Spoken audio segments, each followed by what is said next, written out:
Hello everyone, welcome to Miniverse. So today we have one more topper, our topper student from Miniverse Education, and he's for the law CET 3 years. So काफी अच्छे marks है इनके. And then today we will try to understand. We will discuss with him everything. It means Arpit ने किस way में preparation start किया. So first of all, Arpit, congratulations for your this success and this marks. Thank you, sir. Thank you very much.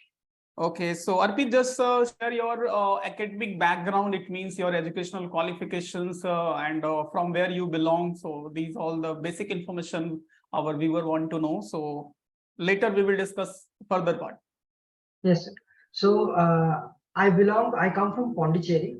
I live in Pondicherry, and I've completed my BCom. I completed my BCom from Chennai, and now I'm trying to get into GLC Mumbai through the MSCT law.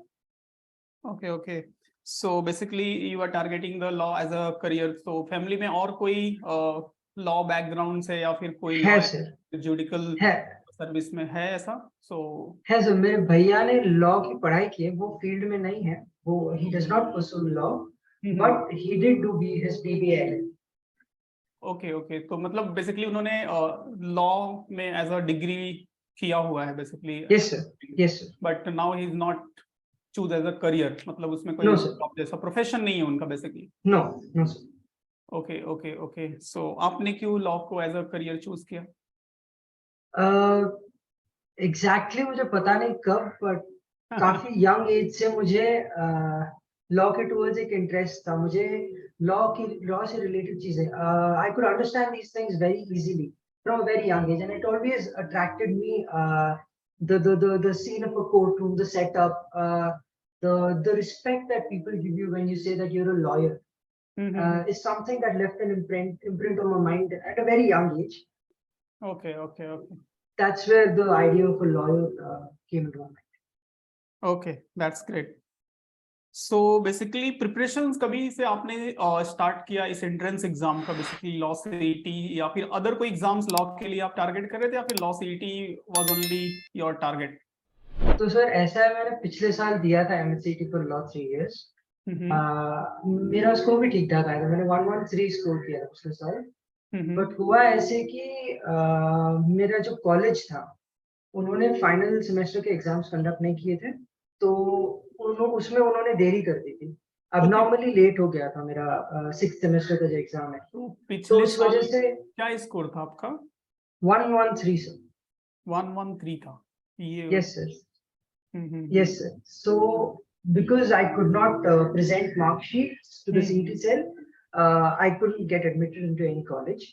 तो मैंने फिर से try किया इस साल. पिछले साल मैंने काफी एग्जाम दिए सर. मैंने अप्लाई किया था DU के लिए, मैंने सिम्बायोसिस लॉ स्कूल के लिए अप्लाई किया था, मैंने NLSIU का NLSAT दिया था और MHCT भी दिया था.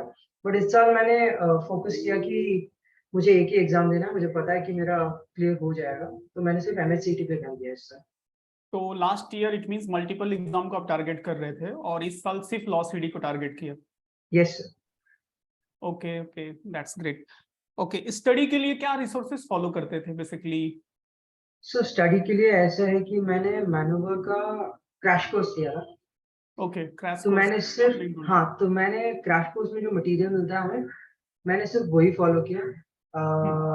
जीके के लिए मैंने मटेरियल फॉलो नहीं किया. जीके के लिए मैंने वेबसाइट्स जो होती है, न्यूज़पेपर जो होता है, और कुछ इंस्टाग्राम और सोशल मीडिया पे कुछ पेजेस है, उन पेजेस को फॉलो किया ताकि मैं अप टू डेट रहूं.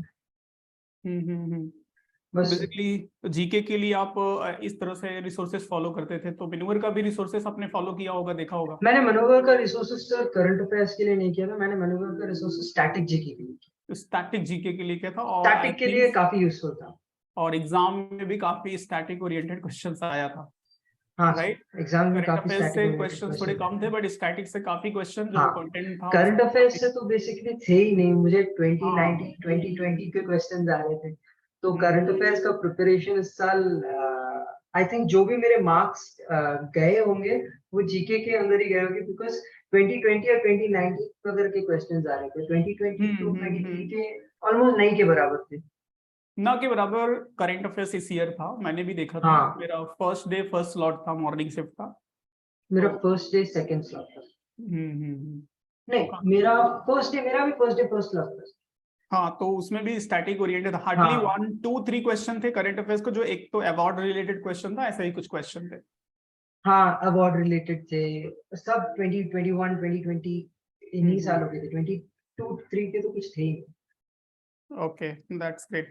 सो बेसिकली प्रिपरेशन स्ट्रेटजी के लिए जो मैन्यूवर की कंटेंट आप फॉलो करते थे, इट वाज एनफ या फिर और कोई अलग से It's books more follow than की? enough, sir. More than It's enough more than enough. More than enough. For the For law example, सीटी। logic जो है, logic और law जो है, it is more than enough. मतलब पूरा कवर हो जाता है, कोई तकलीफ ही नहीं होती। मतलब कोई इंग्लिश उतना मुझे कभी, एटलीस्ट प्रॉपरली अच्छे से कवर कर ले तो एग्जाम के लिए इनफ है, आराम से हो जाएगा सारा सिलेबस। हाँ सर बिल्कुल बिल्कुल 100%। और इंग्लिश एनी मुझे कभी जरूरत नहीं पड़ी थी उसके लिए ही मैं आ रहा था एक्चुअली, फॉलो इंग्लिश करने की की। स्ट्रेटजी के ओके लिए हाँ हाँ कि इंग्लिश इंग्लिश। हाँ। हमेशा से स्ट्रॉन्ग पॉइंट रहा है तो सर, तो मुझे वो एडवांटेज है, मुझे एक नेचुरल एडवांटेज है कि मैं हमेशा से इंग्लिश स्ट्रॉन्ग पॉइंट रहा है, तो मुझे ज्यादा उसमें मेहनत करने की जरूरत नहीं पड़ी थी। बट स्ट्रैटेजी ऐसा था कि अपना जो रीडिंग स्पीड है उसको हम जितना तेज हो सके उतना तेज कर लें, क्योंकि रीडिंग रीडिंग में बहुत टाइम जाया हो जाता है, वक्त जाया हो जाता है इंग्लिश की अपेक्षा। बेसिकली आप स्टूडेंट के लिए सजेस्ट कर रहे हो कि जिनका इंग्लिश ठीक भी है या फिर जो भी इम्प्रूव कर रहा है, तो स्पीड पे काफी फोकस करने की नीड होती है। हाँ सर, पहले स्पीड पे, उसके बाद में हम जैसे जल्दी पढ़ने लग जाते हैं वैसे वैसे हमें है ना जरूरत पड़ती है वोकैबुलरी इंक्रीज करने की। तो एग्जैक्टली। पहले हम स्पीड पे ध्यान दें और उसी के साथ में हम वोकैबुलरी पे ध्यान दें, तो सीईटी के लिए बहुत इजी है। सो वोकैबुलरी आपका पहले से बेटर था या फिर ड्यूरिंग द प्रिपरेशन पीरियड आपने कुछ स्ट्रेटजी बना के उसको अपडेट किया, लर्न किया? वोकैबुलरी एवरेज से तो काफी बेटर था पहले से, बट एग्जाम के लिए हमें एक्सेलेंट वोकैबुलरी चाहिए। तो एग्जैक्टली। उसके लिए मेरा स्ट्रैटेजी ये था कि जो पेपर्स है, मॉक टेस्ट जो है, जैसे मैंने मनोवर का लिया था, मैंने एक दो और इंस्टीट्यूट या वेबसाइट्स का मॉक टेस्ट लिया था, उनमें मैंने एनालाइज किया कि 20-30 मॉक दिए थे मैंने, उनमें मैंने सब में एनालाइज किया कि कौन से वर्ड्स ज्यादा रिपीट हो रहे हैं या किस तरह के वर्ड्स रिपीट हो रहे हैं। तो उस टाइप को मैंने ब्रश अप कर लिया कि मेरे मॉक में ये गलत आया, ये शब्द मैंने सिनोनिमस का गलत दिया या एंटोनिमस का गलत दिया, तो मैंने उसको रिवाइज करके फिर अपनी वोकैबुलरी में उसको मैंने याद करी। Okay okay, how was the expression जब भी आपने मार्क्स देखा, रिजल्ट देखा, then what you feel? It means it was according to expectation और you are expecting more than it? नहीं सर, आई वाज एक्सपेक्टिंग 116, मुझे 118 आ गया। मैंने एग्जाम मैंने जो है मेरे रफ शीट में जो है मैंने काफी से जो मुझे लग रहा था, मुझे लग रहा था कि क्वेश्चन शायद मेरा गलत है या मैं श्योर नहीं हूँ कि मैंने ये सही जवाब दिया है या नहीं दिया है इस क्वेश्चन का, मैंने वो सारे क्वेश्चन मेरे रफ शीट्स में लिख के और मैंने वो एग्जाम हॉल के मैं बाहर ले जा पाया था मेरा रफ शीट। तो आपने मुझे शेयर भी, एडवांटेज, आई थिंक सो, वो रफ शीट शेयर भी किया था क्या हमारे साथ? हाँ बिकॉज सर, मैंने शेयर भी कर दिया था वी रिसीव्ड क्योंकि सम क्वेश्चन, हाँ GK question from the student and logic के कुछ क्वेश्चंस भी मिले थे ग्रुप हाँ में। सर, हाँ सर, क्योंकि सब लोग ले जा नहीं पाते, वो कलेक्ट कर लेते हैं, बट हाँ मैं हाँ। निकल गया था उधर से, रफ शीट लेके मैं निकल पाया था उधर से। ओके तो ओके। मैंने लेके मैं निकल गया, मेरे को पिछले साल का एक्सपीरियंस है, इसलिए मुझे पता था कि इस साल कैसे लेके निकल जाऊं, तो मैं निकल गया लेके। तो मैंने जो जॉट डाउन किए थे क्वेश्चंस, उन सब क्वेश्चंस में मैंने देख लिया कि हाँ भाई ये गलत हो रहा है, नहीं ये सो सही है, बेसिकली तो मैंने आपके पास माइनस प्लस इतना कर दिया। टाइम भी था। There is one more very important point as per you, कि मतलब आपने एग्जाम्स को भी अपीयर किया एंड आपने कुछ क्वेश्चंस नोट भी किए। तो हाँ इट सर, मींस अगर से law CD exam point of view से अगर से अच्छे से प्रिपरेशन किया तो काफी टाइम होता है, टाइम का कोई प्रॉब्लम नहीं है। सर ऐसा है कि मैंने मॉक्स दिए थे, उस वजह से मेरा टाइम आई थिंक मैंने 47-48 मिनट्स में मैंने पूरा खत्म कर दिया था।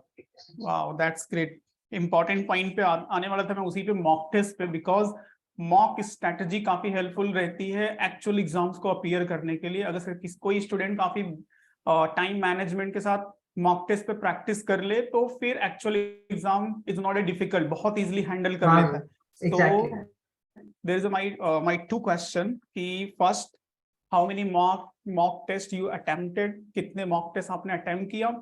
सेकेंड थिंग, एग्जाम्स में क्या स्ट्रेटजी थी आपको, उस मॉक के अकॉर्डिंग कौन से सेक्शन को पहले आपने अपीयर किया, किस वे में आपने, मतलब पूरा आपका क्या स्ट्रेटजी था हाँ मॉक के तो अकॉर्डिंग एक्चुअल मैंने एग्जाम को अटेम्प्ट करने की? मैंने दिए थे आई थिंक 25 मॉक्स के आसपास मैंने दिए थे। हाँ, टोटल? आई थिंक 23-24 मॉक्स दिए थे मैंने, if I am not wrong. और मैंने जब मॉक्स दिए थे, मेरा सोल पर्पस ये था कि मैं मॉक्स में कोई भी मार्क आए, मुझे पहले टाइम मैनेजमेंट मेरा सही करना है, और उसके बाद में मैं जब मॉक का रिवीजन करूं, मॉक का एनालिसिस, तो उसमें मैंने जो गलत किया है मैं वो सीख लूं। तो उस वजह वही था मेरा मॉक। मॉक में कितने मार्क्स आते थे आपके बेसिकली? मॉक में मेरे हाईएस्ट मार्क्स आई थिंक 102 105 ऐसा कुछ था। Wow, 102 105 and your score is what? 118 sir. 118. As I can see, your scorecard is here. Yeah, 118 out of 150. So basically, 118 mock test से मॉक्स अगर आपको MHCET क्लियर करना है तो एक ही है। अगर समझो फॉर एग्जांपल किसी ने प्रिपेयर नहीं किया है और सिर्फ 10 ही दिन है उनके पास, तो उन 10 दिन में कुछ मत करो, सिर्फ एक 20 मॉक देने की कोशिश करो, आप फिर भी 100+ स्कोर कर लोगे। कितने मॉक्स कोई अपीयर करे? मेरा रेकमेंडेशन होगा 20 मॉक्स, 15 मॉक्स at the least. Mock attempt करे एंड देन उसको एनालिसिस करे। एनालिसिस करे। मॉक, अगर आप मॉक जो है उसको एनालिसिस ना करें हम, तो इट इज यूजलेस। मॉक को अटेम्प्ट करना ही यूजलेस है अगर हम एनालिसिस ना करें। सिर्फ डरेंगे अगर हम एनालिसिस ना करें। Analysis is very important because then you can understand ना कि which type of the question is difficult for you and why you are not able to handle it and कहाँ पे problem कर रहे हो। So उस एरिया को आप इम्प्रूव कर सकते हो एंड इस वे में अगर से आपने 15 मॉक अटेम्प्ट कर लिया, 20 मॉक अटेम्प्ट कर लिया, सो इट मींस 20 टाइम आपने उस एग्जाम को अपीयर कर लिया। हाँ सर, इस वजह से मैंने एग्जैक्टली आई थिंक मुझे 45 47 नहीं 55 मिनट्स लगे थे आई थिंक मुझे खत्म करने का एग्जाम। टोटल एग्जाम एंड करने में कितने टाइम लगे थे? 55 minutes sir. 55 out of 120 minute?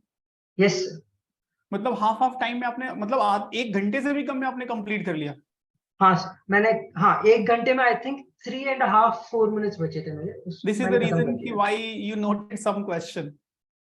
हाँ सर, मैंने आई थिंक 44 क्वेश्चंस मैंने नोट डाउन करके रखे थे मेरे रफ शीट। सोचो, जो भी इस पॉडकास्ट को देख रहे हैं, they can understand there is no any time related problem. It means your preparation is good, practice and time management. आपने मॉक लिखा है तो एक जो टाइम बाउंडेशन का प्रॉब्लम नहीं बोल सकते हो। हाँ, अगर से आपके पास नॉलेज ही नहीं है, मतलब अगर से पजल्स या रीजनिंग सॉल्व नहीं कर सकते, इंग्लिश को अंडरस्टैंड नहीं कर सकते, that is a different thing. तो you just have to improve your knowledge and जो एक एकेडमिक स्किल है, जो लर्निंग स्किल है, उसको इंप्रूव करना है। टाइम का कोई प्रॉब्लम नहीं है। एक टाइम को कंसिस्टेंट वे में कोई भी अच्छे से मार्क देके अपीयर करे तो इजीली अपीयर कर सकता है। मैंने जो अप्रोक्सीमेटली 1 आवर समझ ले, 55 मिनट्स 1 आवर में जो एक्चुअल पेपर कंप्लीट किया था मैंने, आउट ऑफ 23 मॉक्स मैंने सिर्फ आई थिंक 5 मॉक्स अंडर 2 आवर्स खत्म किए हैं। बाकी सब में मेरा क्वेश्चंस जो है मेरे छूट रहे थे। तो मॉक्स में और एक्चुअल में इतना डिफरेंस है, तो that is why I would recommend. बहुत ही वैल्यूएबल मैसेज आप दे रहे हो, मतलब इस पॉडकास्ट के थ्रू बहुत वैल्यूएबल मैसेज है for the aspirant, those who are planning for the next year, उनके लिए कि टाइम मैनेजमेंट मॉक के थ्रू कैसे आप मैनेज कर सकते हो और इतना मैनेज कर सकते हो कि हाफ टाइम में पूरा एक्चुअल एग्जाम एंड कर सकते हो। अगर से आपने काफी राइट वे में मॉक टेस्ट और अपने नॉलेज को इम्प्रूव किया है, जो कि यहाँ पे अर्पित ने इसको प्रूफ भी कर दिया। 40 क्वेश्चन जो नोट कर सकता है after given the actual exam, जो एक्चुअल एग्जाम देने के बाद 40 क्वेश्चन नोट करना, and marks is also you can see 118। So it's just all about the practice as per me, correct? Yes sir, 100% mocks practice बस। So आपने एक और question पूछा था कि एग्जाम में मेरा क्या स्ट्रेटजी था। yes मेरे मॉक्स से मुझे ये पता लगा था कि मैं लॉ जो है मैं पहले खत्म कर देने से मुझे टाइम मैनेजमेंट में इजी होता है। मैं जो लॉ का सेक्शन है, if I completed first, I have enough time left for other sections, because even though the English section of the paper is much lengthier in terms of words and sentences, the legal section takes a lot of time because you need to read it very intricately. आपको in between the lines पढ़ना पड़ता है उसमें। तो आपको एक चीज कई बार होता है 2 बार पढ़नी पड़ जाती है। तो मैं पहले लॉ मैं रेकमेंड करूंगा कि आप पहले लीगल सेक्शन खत्म कर दें, उसके बाद आप इंग्लिश सेक्शन पे जाएं, फिर लॉजिक एंड देन लास्ट में जीके, क्योंकि जीके के 40 क्वेश्चंस अटेम्प्ट करने को मुझे आई थिंक 5 मिनट्स लगे। 5 मिनट, वही मैं भी सजेस्ट करता हूँ ऑलवेज स्टूडेंट को, मैक्सिमम 10 मिनट, 7 to 10 मिनट, और 5 मिनट में उससे हो जाता है, क्योंकि वन लाइनर्स होते हैं। अगर आपको डेफिनेटली पता है कि यही जवाब है तो आप उसको दे देते हैं, अगर नहीं तो mark for review and next हो जाता है। तो it's very easy to do GK in 10 maybe 15 minutes for the slowest of readers. 10 is a maximum, I think, as per me. Yes. मैं क्लासरूम में वही सजेस्ट करता हूँ, with in the 10 minute 40 marks you can gain if your answer will be correct. Otherwise 30 marks तो मिल ही जाएगा, अगर कोई ने ढंग से पढ़ा है तो 30 मार्क्स तो आराम से मिल जाएगा। Okay Arpit, so finally what is your suggestion for the aspirant, those who are planning for the next year from your end? One thing is आपका स्टैटिक जीके और करंट अफेयर्स आपको जानना ही पड़ेगा, 1 साल या 6 महीने का नहीं। You have to know the last 2-3 years in your mind, because it's very unpredictable where they ask the questions from in your GK section in this paper. And then there are traditional logic जो है, जो आपका traditional logic है, अगर वो strong होगा तो it will be very easy for you. These are the 2 sections that will require a lot of hard work from you, in my personal opinion. बाकी इंग्लिश और लॉ जो है वो सिर्फ आप मॉक्स जो है सिर्फ मॉक्स को प्रैक्टिस करते रहेंगे तो आपको 100% आपको कॉन्सेप्ट क्लैरिटी मिल जाएगी लीगल सेक्शन में, और आपको रीडिंग स्पीड और वोकैबुलरी जो है आपका एट पार हो जाएगा English section. Okay, so thanks Arpit to come and share your experience. And यहाँ पे सबसे जो मोस्ट इंपॉर्टेंट थिंग्स आपने शेयर किया है कि मॉक स्ट्रेटजी में आप टोटल 120 मिनट को 60 मिनट में पूरे पेपर को अपीयर कर सकते हो, अगर से आपका बेटर स्ट्रेटजी अच्छे से आपने प्रैक्टिस किया है। तो ये बहुत बड़ी मैसेज है फॉर द स्टूडेंट जो भी नेक्स्ट ईयर के प्लान कर रहे हैं, तो वो इस प्रैक्टिस को अपने स्टडी प्लानर में लेंगे और उस वे में प्रिपेयर करेंगे तो डेफिनेटली काफी बेनिफिशियल होगा। So once again I will congratulate to you for your marks, for your study and for your effort Arpit. Thank you sir, thank you very much.